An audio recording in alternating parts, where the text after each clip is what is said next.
বুড়ুর কথা। বন্ধুরা, বুড়ুর কথার ১০৫তম পর্বে তোমরা সবাইরে স্বাগত। সামনেই রথযাত্রা। তোমরা জানো কি, পুরীতে প্রভু জগন্নাথের রথযাত্রার সঙ্গে বাঙালির প্রিয় মিষ্টি রসগোল্লার এক নিবিড় সম্পর্ক আছে? কেনই বা উল্টা রথের পর প্রভু জগন্নাথ নিজ মন্দিরে প্রবেশ করতে বাধা পান? নীলাদ্রি বীজে বা রসগোল্লা উৎসবটা আসলে কি? চলো আজকের পর্বে গোটা উড়িষ্যাবাসী কেন রসগোল্লা উৎসবে মাইত্যা ওঠে তার বিস্তারিত তথ্য জানা নেই। তার আগে নতুন বন্ধুরা, তোমরা বুড়ুর কথার চ্যানেলটা অবশ্যই সাবস্ক্রাইব কইরা নিও।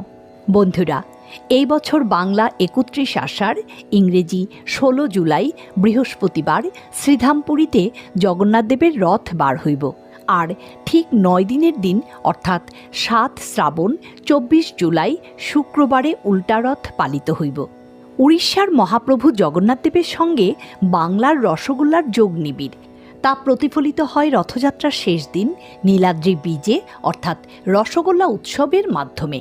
নীলাদ্রি বীজের মানে হইল রথযাত্রার শেষে শ্রীমন্দিরে জগন্নাথদেবের পুনঃপ্রবেশ। এইটা রথযাত্রার সর্বশেষ পর্ব। আর এই উৎসব অনুষ্ঠিত হয় আষাঢ় মাসের শুক্লপক্ষের ত্রয়োদশী তিথিতে।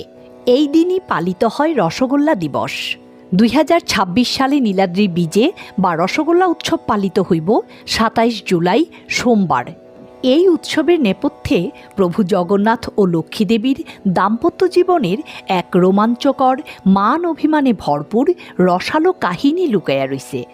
রথযাত্রার শেষ দিনে নাকি দেবী লক্ষ্মীর মান ভাঙাইতে জগন্নাথদেব রসগোল্লা উপহারস্বরূপ লক্ষ্মীরে খাইতে দিছিলেন। আর প্রভু জগন্নাথের নির্দেশেই নাকি পুরীতে রসগোল্লা তৈরি হয় বইলা উড়িষ্যাবাসীর অভিমত। এইভাবেই রসগোল্লা মিষ্টির জন্ম হয় বইলা বিশ্বাস। বৃন্দাবনে শ্রীরাধার মানভঞ্জনের মতোই আরেক মানভঞ্জন পালা এই দিন অনুষ্ঠিত হয় পুরীধামে। পৌরাণিক কাহিনী মতে জগন্নাথের স্নানযাত্রার পর ৩ ভাই বোন প্রচণ্ড জ্বরে ভোগেন। ১৫ দিনের অনাসরকাল কাটাইয়া সুস্থ হইয়া রথযাত্রার দিন জগন্নাথ, বলরাম, সুভদ্রা রথে কইরা মাসির বাড়ি গুন্ডিচা মন্দিরে বেড়াইতে যান। যাওয়ার সময় প্রভু জগন্নাথ লক্ষ্মীদেবীরে ২ দিনের মধ্যেই ফিরাইব কন। কিন্তু ৩-৪ দিন পরও না ফিরায় লক্ষ্মী পঞ্চমী তিথিতে প্রভুর খোঁজে গুন্ডিচা মন্দিরে যান। লক্ষ্মীদেবী ওই মন্দিরে ঢুকতে গেলে প্রভুর রক্ষীরা মন্দিরের দরজা বন্ধ কইরা দেয়। দেবী লক্ষ্মী রাগের মাথায় প্রভু জগন্নাথের রথ ভাঙ্গা পালকি কইরা শ্রীমন্দিরে ফিরাইয়ে। তাই এই দিনটারে হেরা পঞ্চমী কয়। ৮ দিন পর উল্টা রথের দিন ৩ ভাই বোন শ্রীমন্দিরে ফিরা আইলে লক্ষ্মীদেবীও অভিমান কইরা মন্দিরের সদর দরজা বন্ধ কইরা দেন।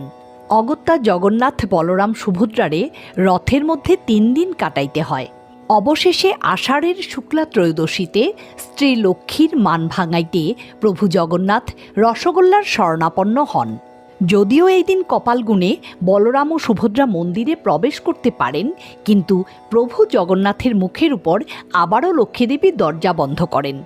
এই ঘটনার পুরাটাই উভয় পক্ষের সেবায়েতদের দ্বারা পালিত হয়। আগে দেবদাসীরা মন্দিরের দরজা আটকাইত, এখন পরম্পরা মাইন্না সেবায়েতদের একাংশ দেবী লক্ষ্মীর হইয়া ঝগড়া করেন। কেন তার স্ত্রীরে একা ফালাইয়া ঘুরতে গেলেন প্রভু?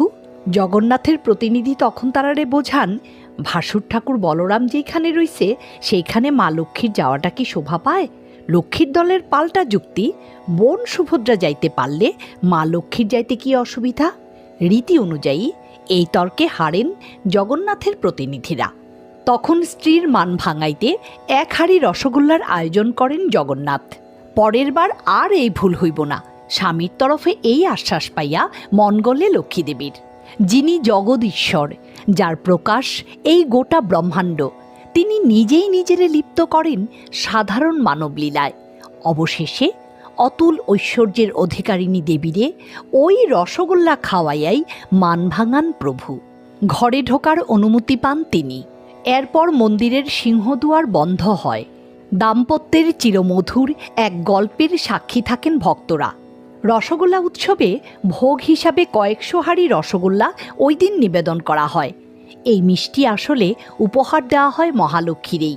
এই প্রথারে স্মরণীয় কইরা রাখতেই বিশ্বজুড়া উড়িয়ারা এই দিনটারে রসগোল্লা দিবস হিসাবে উদযাপন করে। বাঙালির এই প্রাণের মিষ্টি রসগোল্লাতেই প্রতি বছর রথযাত্রার মধুরেণ সমাপয়েত হয়। পুরীর মন্দিরে বছরের এই একটা দিনেই বাইরের তৈরি ভোগ মন্দিরের ভিতরে ঢোকে। 2015 সালের 30 জুলাই থেকেই উড়িষ্যাবাসী এই দিনটারে রসগোল্লা দিবস হিসাবে পালন করে আইতাছে।